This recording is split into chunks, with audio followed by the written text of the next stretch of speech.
Hi everyone! Welcome to All Friends Vlog. At today, magbi-video tayo ng mapilisan kasi one day off kami ni partner at magkasabay kami ng day off. So, desisyonan namin na mag-tour ng sandali dito sa labas kasi nga spring pa dito, so marami pang mga bula-bulaklak.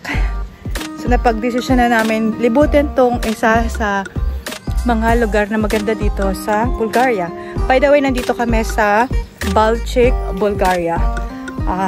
I will tour you at samahan kami sa aming paglibot-libot dito. So, itong place, tinatawag nilang villa. Ito yung place ni King Ferdinand and ni Queen Mary. Diyan lang sila tumatambay pag gusto nilang makita itong sea. At dati daw maraming mga lilis dito. Itong place na to tinayo noong 1926 at binili siya ni Queen Mary. Si Queen Mary ay isa sa mga queen ng Romania at siya yung naging last queen ng Romania. Wife siya ni King Ferdinand.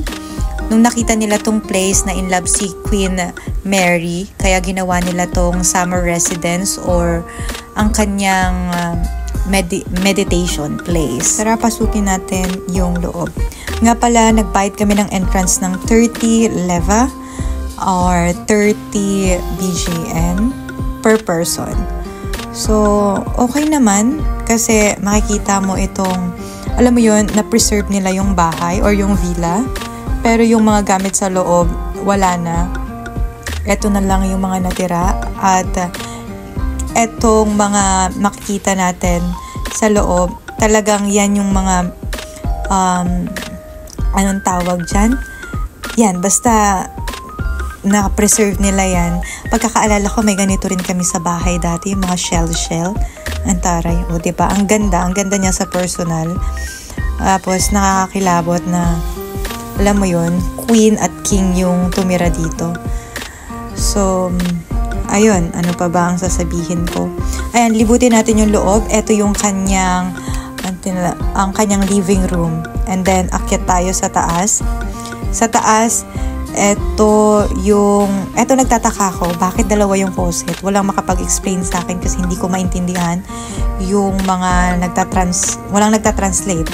Pag tinatanong ko sila, hindi sila nagsasalita ng English. So, sorry naman. At ito yung kama ni Queen Mary. Sobrang liit. Nagtataka ako, kasya ba siya dyan? Or talagang maliit lang talaga si Queen Mary? So, pag may time ako, isi-search ko kung anong height ni Queen Mary. Tapos, ayan, yung paligid niya, ginawa na nilang parang ganyan. Pinagkakitaan na nila, charot-charot. Ayan. At ayan nga pala si Queen Mary. At ito mga ceramics yan, yung mga nakikita nyo. Design ng mga ceramics nila yan. At ito yung itsura ni Queen Mary. Pero matanda na siya dyan. Ay, papakita ko yung picture. Ito yung mga picture nila. So, ayun na nga, inulan kami. May mga kasama akong bagets. Hintayin namin tumila yung ulan.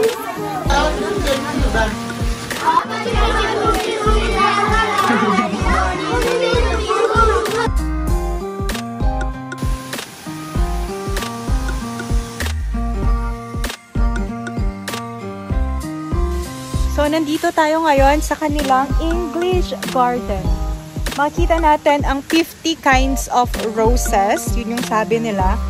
So, ang dami ng mga rose. Iba't ibang klase. Ngayon lang ako nakakita ng mga ganitong itsura. So, papakita ko na lang sa inyo. Ito yung clip.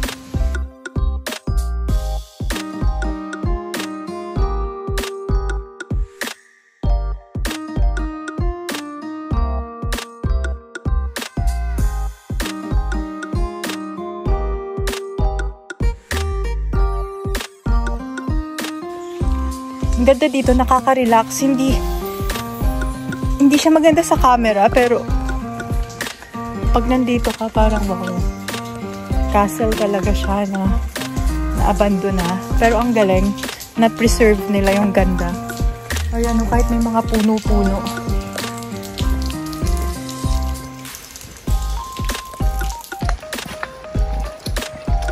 cross. Ito yung mini chapel nila. Na-preserve nila ganyan kaganda. This is the Stella Maris Chapel. Ito yung sinasabi nila na bago mamatay si Queen Mary, sinabi niya na ilagay nila yung puso niya sa small golden cassette, tapos lagyan ng emblem ng Romanian provinces, and then ginawa nila yun nung namatay si Queen Mary.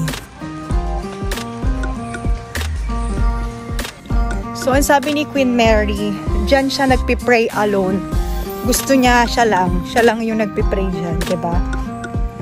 Ang sala ni Queen Mary, may sarili siyang chapel. Tinawag niya yan na Chapel of Stella. Diyan niya iniiwan ang kanyang puso pag nagdadasal siya.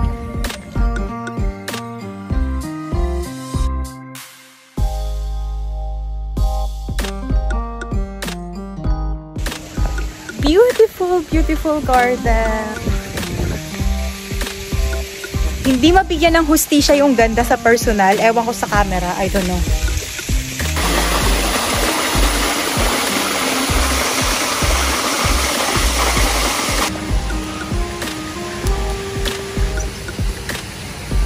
Ito na naman po kami. Nakakuha na naman kami ng pagkain. Sa damuhan.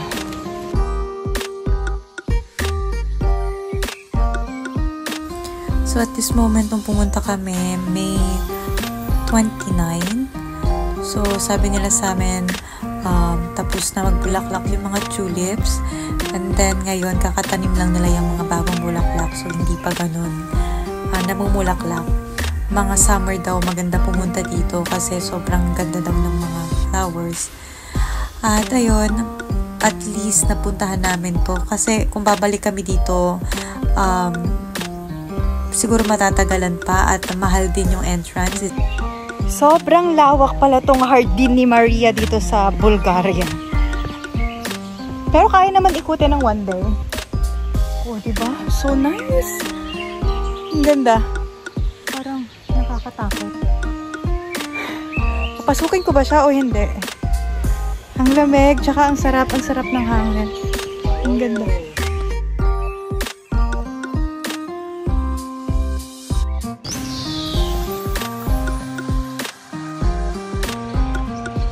Hello.